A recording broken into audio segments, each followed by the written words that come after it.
Doctor BR Ambedkar ಅವರ ಚಿಂತನೆಗಳು ಕೇವಲ ದಲಿತರಿಗೆ ಮಾತ್ರ ಸೀಮಿತವಾಗಿದೆಯಾ? ಬರೀ ಎಜುಕೇಷನ್ ಅಂದರೆ ನಾವು ಡಿಗ್ರಿ ತಗೊಳ್ಳೋದಲ್ಲ, ನಾವು ಬರೀ ಡಿಗ್ರಿ ತಗೊಂಡ್ರೆ ಎಜುಕೇಟೆಡ್ ಅಂತ ಭಾವಿಸ್ಬೇಡಿ.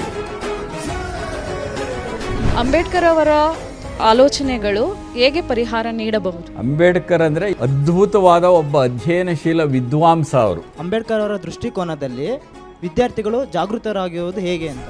ಸ್ವಾತಂತ್ರ್ಯದ ಹೆಸರಲ್ಲಿ ಮತ್ತೆ ಅವ್ರಿಗೇನೆ ಪವರ್ ಸಿಗೋದಾದರೆ ಅದು ಎಂಥ ಪ್ರಜಾಪ್ರಭುತ್ವ ಆಗುತ್ತೆ, ಅದೆಂಥ ಸ್ವಾತಂತ್ರ್ಯ ಆಗುತ್ತೆ? ತಳ ಸಮುದಾಯದ ಒಬ್ಬ ಮಹಿಳೆಗೆ ಬಟ್ಟೆ ಇಲ್ಲ ಅಂದಾಗ ಆಕೆಗೆ ಪೂರ್ತಿ ಬಟ್ಟೆಯನ್ನು ಒದಿಸಬೇಕು, ಅದೇ ನನ್ನ ಗುರಿ ಅಂತ ಹೇಳುವಂಥದ್ದು. ಈ ಜಾತಿ ವ್ಯವಸ್ಥೆ ಹೇಗೆ ಇವತ್ತಿಗೂ ಕೂಡ ಜೀವಂತವಾಗಿದೆ. ಬಾಬಾ ಸಾಹೇಬ್ ಅಂಬೇಡ್ಕರ್ ಅವರಿಗೆ ಒಂದು ಕನಸಿತ್ತು ಸರ್, ಇಂದಿನ ಯುವ ಪೀಳಿಗೆಯಾದ ನಾವು ಯಾವ ರೀತಿಯ ಕ್ರಮಗಳನ್ನು ಕೈಗೊಳ್ಳಬೇಕು. ನಾನು ಏನು ನನ್ನ ಚಿಂತನೆಗಳ ರೂಪದಲ್ಲಿ, ಪುಸ್ತಕಗಳ ರೂಪದಲ್ಲಿ, ಭಾಷಣಗಳ ರೂಪದಲ್ಲಿ ಈ ಮುಂದಿನ ಭಾರತಕ್ಕೆ ನಾನು ಬಿಟ್ಟು ಹೋಗ್ತಾ ಇದ್ದೀನಿ. ಇದನ್ನು ಕೂಡ ನೀವು ಓದ್ಕೊಂಡು ಅದನ್ನ ನನ್ನನ್ನು ಕೂಡ ಪ್ರಶ್ನೆ ಮಾಡಿ.